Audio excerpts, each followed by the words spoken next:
واقعی آپ کی سیرت و اخلاق پوری انسانیت اور اس کے ہر طبقے کے لیے مثل قندیل ہیں۔ آپ کے اخلاق تو ایسے تھے کہ لوگ آپ کو امین کہہ کر پکارتے، آپ مظلوموں اور بے کسوں کو انصاف دلاتے، ضعیفوں اور بے سہارا لوگوں کی مدد کرتے، مہمانوں کی ضیافت کرتے، رشتہ داروں کے حقوق کا خیال رکھتے۔ آپ کا حال تو یہ تھا کہ دوست، دشمن، مخالف، موافق سب کے ساتھ اخلاق سے ملتے۔ اسی طرح آپ ہمسایوں اور پڑوسیوں کا بھی بڑا خیال رکھتے، ان کی خبر گیری فرماتے، ان کے حقوق ادا کرنے کی تاکید فرماتے۔ بچوں سے آپ کو بڑی محبت تھی، راستے میں اگر بچے مل جاتے تو آپ ان کو سلام کرتے اور اپنی سواری پر بٹھا لیتے۔ گویا کہ سیرت نبوی کا اگر صاف اور کھلے ذہن سے مطالعہ کیا جائے، اس کو پڑھا جائے، تو معلوم یہی ہوگا کہ آپ صلی اللہ علیہ وسلم کی پوری زندگی عفو و درگزر، رحم و کرم، رحمت و مودت اور شفقت و دلداری کے آئینہ دار ہے۔ آپ کی تعلیم و تربیت اور صحابہ اکرام کے ساتھ آپ کے سلوک کا بنیادی جوہر رحم و کرم ہے۔ آپ صرف مسلمانوں ہی کے لیے رحمت نہیں بلکہ آپ سارے جہاں کے لیے رحمت تھے۔ ہم آپ کے عفو و درگزر کی مثال میں ایک واقعہ ذکر کرتے ہیں۔ سامعین، تھوڑی دیر کے لیے اپنے آنکھیں بند کر لیجئے اور طائف کے دل دہلانے والے واقعے کو یاد کیجئے کہ جب آپ طائف تشریف لائے اور وہاں کے سرداروں سے حق کی ہمدردی اور حمایت طلب کی تو انہوں نے ہمدردی اور حمایت سے انکار ہی نہیں کیا بلکہ مسافروں کے ساتھ کیا جانے والا عربی اخلاق بھی آپ کے ساتھ نہیں برتا، اور قریش مکہ کے مخالفانہ رویے کو اختیار کرتے ہوئے شہر کے اوباش لوگوں کو پتھر مارنے پر لگا دیا، جس سے آپ کے قدم مبارک لہولہان ہو گئے۔ خدا کی رحمت جوش میں آئی اور ان دونوں پہاڑی کے فرشتے جن کے درمیان طائف کی آبادی آباد تھی آئے اور کہا، اگر حضرت کا حکم ہو تو ان ظالموں کو زلزلے کے ذریعے یہیں تباہ و برباد کر دیا جائے۔ فرشتوں کی اس فرمائش پر آپ نے ابدیت کے اعلیٰ معیار کو ترجیح دیتے ہوئے فرمایا، نہیں، اگر یہ لوگ خدا پر ایمان نہیں لائے تو کیا ہوا؟ امید ہے کہ ان کی آئندہ نسلیں ضرور خدا پر ایمان لانے والی ہوں گی۔ اس کے علاوہ آپ کی تعلیم یہ ہے کہ اپنی عقلوں اور ذہنوں کو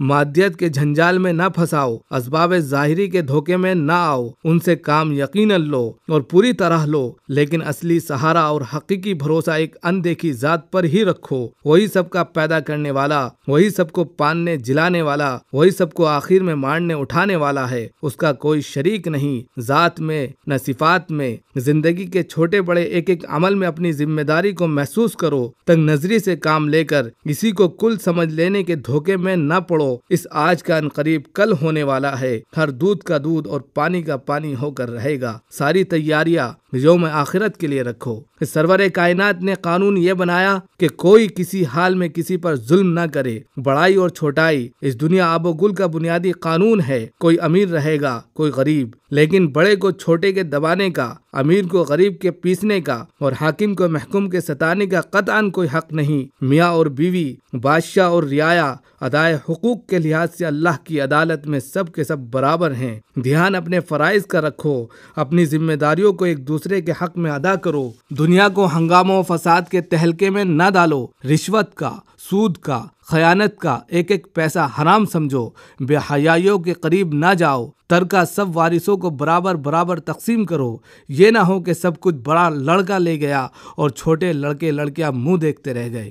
عورت کے حق میں دنیا عموماً افراط و تفریط ہی سے کام لیتی آئی ہے۔ کبھی وہ گھٹائی گئی تو اتنی کہ جیسے اس کا شمار ہی دائرہ انسانیت میں نہیں، اور کبھی بڑھائی گئی تو ایسے جیسے مرد اس کے محکوم اور تابع ہیں۔ رسول اکرم صلی اللہ علیہ وسلم نے آ کر اس کا صحیح مرتبہ قائم کیا اور بتایا کہ عورت کسی حال میں بھی مرد کی باندھی نہیں ہو سکتی، بلکہ اس کی ماں ہے، بہن ہے، بیٹی ہے، بیوی ہے۔ اس کے ذمہ خاص فرائض بھی ہیں، باپ کے، بھائی کے، بیٹے کے، شوہر کے۔ غرض ان ساری ہدایتوں کو اپنے پروردگار سے سیکھ کر جب وہ رہبر انسانیت اس دنیا سے رخصت ہوا تو وہ دنیا کے ہاتھ میں ایک مکمل ہدایت نامہ اور جامع دستور العمل دے کر گیا۔ مختصر یہ کہ جس پاک ذات اور پاک صفات ہستی نے صرف اور صرف اپنی ان تعلیمات کے ذریعے سے دنیا کو نمونہ جنت بنانا چاہا، وہ 12 ربیع الاول 22 اپریل 571 عیسوی بروز پیر صبح صادق کے وقت اس دنیا رنگ و بو میں جلوہ افروز ہوئے۔ 12 سال کی عمر میں اپنے چچا ابو طالب کے ساتھ پہلا تجارتی سفر کیا۔ 25 سال کی عمر میں حضرت خدیجہ رضی اللہ تعالیٰ عنہا سے نکاح کیا۔ 40 سال کی عمر میں حضرت جبریل امین پہلی وحی اقرأ بسم ربک الذی خلق لے کر غار حرا میں آپ کے پاس تشریف لائے اور نبوت کے اثرات واضح ہو گئے۔ 13 سال تک مکۃ المکرمہ میں دعوتی کام انجام دیتے رہے۔ حسن اتفاق سے 12 ربیع الاول ہی کو مکہ سے ہجرت کر کے مدینہ منورہ پہنچے اور وہاں 10 سالہ زندگی میں دنیا کے لیے ایک ایسا مثالی نمونہ پیش کیا جو رہتی دنیا تک ہر انسان کے لیے لمحہ بلمحہ روشنی کا چراغ ہے۔ ہجرت کے 10ویں سال آخری حج، جس کو حجۃ الوداع کہتے ہیں، کیا۔ 12 ربیع الاول ہجرت کے 11ویں سال آپ اپنے حقیقی مالک سے جا ملے۔ انا للہ و انا الیہ راجعون۔ آج 12 وفات ہے، لہذا جس ذات پاک نے اپنی پوری زندگی خدا کی اطاعت و بندگی اور انسانیت کی رہنمائی میں گزار دی، اس ذات کے تعلق سے ہم سب کو یہ عہد کرنا چاہیے کہ ہم بھی اپنی زندگی کو اچھے اور نیک کاموں میں گزاریں گے اور ہر برے اور غلط کاموں میں پڑنے سے اپنے آپ کو بچائیں گے، جو خود ہمارے اور دوسروں کے لیے بہتر اور بہت اچھا ہے۔ عید میلاد النبی کے موقع پر ابھی آپ سماعت فرما رہے تھے ایک تقریر، موضوع تھا عید میلاد النبی کی اہمیت، اور مقرر تھے سید محمد